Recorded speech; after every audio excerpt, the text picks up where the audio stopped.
સર્વે વૈષ્ણવોને મારા જય શ્રી કૃષ્ણ. આજે આપણે શ્રીમદ ભાગવત મહાપુરાણના 6ઠા સ્કંદનો છેલ્લો અધ્યાય 19 વાંચીશું. અને આ અધ્યાયમાં પૂસવન વ્રતની વિધિ તેના વિશે દર્શાવવામાં આવ્યું છે. તો ચાલુ કરશું. સ્કંદ 6 અધ્યાય 19. રાજા પરીક્ષિતે પૂછ્યું, હે બ્રહ્મન, તમે હમણાં જ પૂસવન વ્રતનું વર્ણન કર્યું અને કહ્યું કે તેનાથી ભગવાન શ્રી વિષ્ણુ પ્રસન્ન થઈ જાય છે. તો હવે હું તે પૂસવન વ્રતની વિધિ જાણવા ઈચ્છું છું. શ્રી સુખદેવજીએ કહ્યું, હે પરીક્ષિત, આ પૂસવન વ્રત સમસ્ત કામનાઓને પૂરી કરનારું છે. પત્નીએ પોતાના પતિની આજ્ઞા લઈને માક્ષર સુધી પડવાના દિવસથી આનો આરંભ કરવો જોઈએ. પહેલાં મરુદગણના જન્મની કથા સાંભળીને બ્રાહ્મણો પાસેથી આજ્ઞા મેળવી લેવી. પછી દરરોજ સવારે દાંતણ વગેરેથી દાંત સાફ કરીને સ્નાન કરવું. 2 સફેદ વસ્ત્રો ધારણ કરવા અને આભૂષણો પણ પહેરી લેવા. પ્રાતઃકાળે કશુંય ખાતા પહેલાં જ ભગવાન શ્રી લક્ષ્મીનારાયણની પૂજા કરવી અને આ પ્રમાણે પ્રાર્થના કરવી, હે પ્રભુ, તમે પૂર્ણકામ છો, તેથી તમારે કોઈની પાસે કશી કોઈ અપેક્ષા નથી. તમે સમસ્ત વિભૂતિઓના સ્વામી છો અને સકલ સિદ્ધિ સ્વરૂપ છો. હું તમને વારંવાર નમસ્કાર કરું છું. મારા આરાધ્ય દેવ, તમે હંમેશા કૃપા, વિભૂતિ, તેજ, મહિમા, વીર્ય વગેરે ગુણોથી યુક્ત છો. આજ ભગ ઐશ્વર્યોથી હંમેશા યુક્ત રહેવાને કારણે તમને ભગવાન કહે છે. તમે સર્વશક્તિમાન છો. હે માતા લક્ષ્મીજી, તમે ભગવાનના અર્ધાંગિની અને મહામાયા સ્વરૂપ છો. ભગવાનના સમસ્ત ગુણો તમારામાં નિવાસ કરે છે. હે મહાભાગ્યવતી જગતજનની, તમે મારા પર પ્રસન્ન થાઓ. હું તમને નમસ્કાર કરું છું. આ પ્રમાણે પ્રાર્થના કર્યા પછી ઓમ નમો ભગવતે મહાપુરુષાય મહાનુભાવાય મહાવિભૂતિ પતયે સહ મહાવિભૂતિ ભીરબલી મૂપહારણી, એટલે કે ઓમકાર સ્વરૂપ મહાનુભાવ સમસ્ત મહાવિભૂતિઓના સ્વામી ભગવાન શ્રી પુરુષોત્તમને અને તેમની મહાવિભૂતિઓને હું નમસ્કાર કરું છું અને તેમને પૂજા ઉપહારની સામગ્રી સમર્પિત કરું છું. આ મંત્ર વડે એકાગ્ર સ્થિર ચિત્તે દરરોજ વિષ્ણુ ભગવાનનું આવાહન કરવું અને અર્ધ્ય, પાદ્ય, આચમન, સ્નાન, વસ્ત્ર, યજ્ઞોપવિત, આભૂષણ, ગંધ, પુષ્પ, ધૂપ, દીપ, નૈવેદ્ય વગેરેનું નિવેદન કરીને તેમની પૂજા કરવી. જે નૈવેદ્ય બચેલું રહે તેનાથી ઓમ નમો ભગવતે મહાપુરુષાય મહાવિભૂતિ પતયે સ્વાહા, એટલે કે મહાન ઐશ્વર્યના અધિપતિ ભગવાન શ્રી પુરુષોત્તમને નમસ્કાર છે, તેમના જ માટે હું આ હવિષ્યનો હવન કરી રહી છું. આ મંત્ર બોલીને અગ્નિમાં 12 આહુતિઓ આપવી. જે મનુષ્ય સર્વ પ્રકારની સંપત્તિઓ મેળવવા ઈચ્છતો હોય તેણે દરરોજ ભક્તિભાવપૂર્વક ભગવાન ભગવતી શ્રી લક્ષ્મીનારાયણની પૂજા કરવી જોઈએ, કારણ કે તેઓ બંને સમસ્ત અભિલાષાઓને પૂરી કરનારા અને શ્રેષ્ઠ વરદાન આપનારા છે. આ પછી ભક્તિભાવથી સભર થઈને અત્યંત નમ્રતાપૂર્વક ભગવાનને સાષ્ટાંગ દંડવત પ્રણામ કરવા. અગાઉ જણાવ્યો તે મંત્રનો 10 વાર જાપ કરવો અને પછી આ સ્તોત્રનો પાઠ કરવો. હે લક્ષ્મીનારાયણ, તમે બંને સર્વવ્યાપક છો અને સમસ્ત ચરાચર જગતના અંતિમ કારણ છો. તમારું કોઈ કારણ નથી. હે ભગવાન, માતા લક્ષ્મીજી તમારી માયા શક્તિ છે અને એ જ સ્વયં અવ્યક્ત પ્રકૃતિ પણ છે. તેમનો પાર પામવો એ અત્યંત મુશ્કેલ છે. હે પ્રભુ, તમે જ એ મહામાયાના અધીશ્વર છો અને તમે જ સ્વયં પરમ પુરુષ છો. તમે સમસ્ત યજ્ઞો છો અને એ મહામાયા યજ્ઞક્રિયા છે. તમે ફળના ભોગતા છો અને એ તે ફળને ઉત્પન્ન કરનારી ક્રિયા છે. માતા લક્ષ્મીજી 3 ગુણોની અભિવ્યક્તિ છે અને તમે તેમને વ્યક્ત કરનારા અને તેમના ભોગતા છો. તમે સમસ્ત પ્રાણીઓના આત્મા છો અને લક્ષ્મીજી શરીર, ઇન્દ્રિયો અને અંતઃકરણ છે. માતા લક્ષ્મીજી નામ તથા રૂપ છે અને તમે નામ રૂપ બંનેના પ્રકાશક તથા આધાર છો.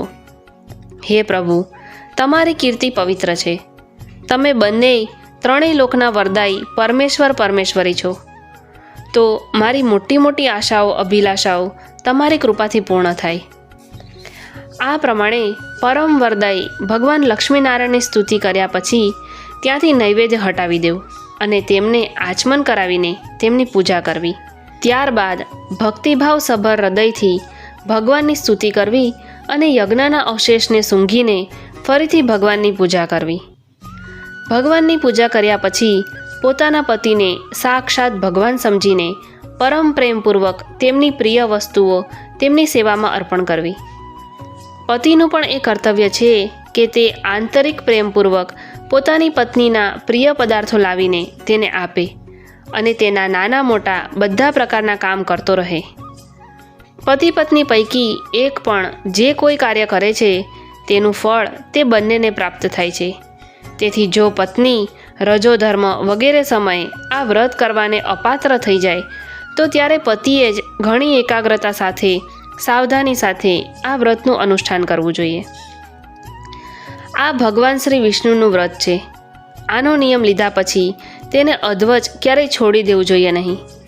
જે કોઈ પણ આ વ્રત નિયમ ગ્રહણ કરે તેણે દરરોજ માળા, ચંદન, નૈવેદ્ય, આભૂષણો વગેરે વડે ભક્તિપૂર્વક બ્રાહ્મણો અને સૌભાગ્યવતી સ્ત્રીઓનું પૂજન કરવું તથા ભગવાન શ્રી વિષ્ણુની પણ પૂજા કરવી. આના પછી ભગવાનને તેમના ધામમાં પધરાવા તેમનું વિસર્જન કરવું.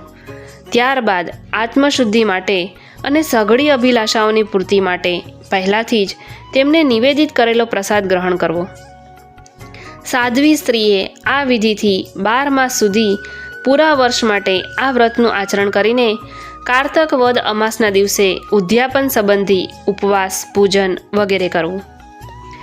બીજા દિવસે એટલે કે માગશર મહિનાના પ્રથમ દિવસે પ્રાતઃકાળે જ સ્નાન કરીને અગાઉની જેમ ભગવાન શ્રી વિષ્ણુની પૂજા કરવી અને પતિએ પાક યજ્ઞની વિધિથી અગ્નિમાં ઘી મિશ્રિત ખીરની 12 આહુતિઓ આપવી. ત્યાર પછી જ્યારે બ્રાહ્મણો પ્રસન્ન થઈને તેને આશીર્વાદ આપે ત્યારે તેણે ઘણા આદર સાથે માથું નમાવીને તેનો સ્વીકાર કરવો. ભક્તિભાવપૂર્વક માથું ટેકવીને તેમના ચરણોમાં પ્રણામ કરવા અને તેમની આજ્ઞા મેળવ્યા પછી જ ભોજન કરવું. પહેલાં આચાર્યને ભોજન કરાવવું, પછી મૌન રહીને ભાઈ ભાંડુઓ સાથે પોતે ભોજન કરવું. ત્યાર પછી હવન કરતાં શેષ વધેલી ઘી મિશ્રિત ખીર પોતાની પત્નીને આપવી. તે પ્રસાદ સ્ત્રીને સત્પુત્ર અને સૌભાગ્ય આપનારો થાય છે. હે પરીક્ષિત, ભગવાનના આ પૂસવન વ્રતનું જે વ્યક્તિ વિધિપૂર્વક અનુષ્ઠાન કરે છે તેને અહીં આ લોકમાં તેની મનોવાંછિત વસ્તુ મળી જાય છે. સ્ત્રી આ વ્રતનું પાલન કરીને સૌભાગ્ય, સંપત્તિ, સંતતિ, યશ અને ઘર પ્રાપ્ત કરે છે તથા તેનો પતિ દીર્ઘાયુષ્ય થઈ જાય છે. આ વ્રતનું અનુષ્ઠાન કરનારી કન્યા સમસ્ત શુભ લક્ષણોથી સંપન્ન પતિ પ્રાપ્ત કરે છે અને આ વ્રતના પાલનથી વિધવા નિષ્પાપ બનીને વૈકુંઠમાં જાય છે. જેના સંતાનો મરી જાય છે તેવી સ્ત્રી આ વ્રતના પ્રભાવથી દીર્ઘાયુ પુત્ર પ્રાપ્ત કરે છે.